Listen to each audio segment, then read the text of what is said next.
Сәлем достар, бүгін крахмал мен ақуыздан үй жағдайында жасалынатын лифтинг маска жайлы айтамын.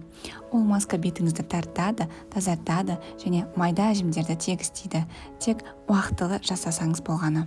Ол үшін бізге бір ас қасық крахмал және ақуыз қажет болады. Бір жұмыртқаның ақуызын жақсылап көпіртеміз. Неліктен крахмал маскалары соншалықты тиімді?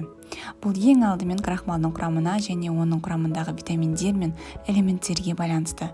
Б дәрумендері терінің регенерациясына жылдамдатады және эластин өндірісі ынталандырады.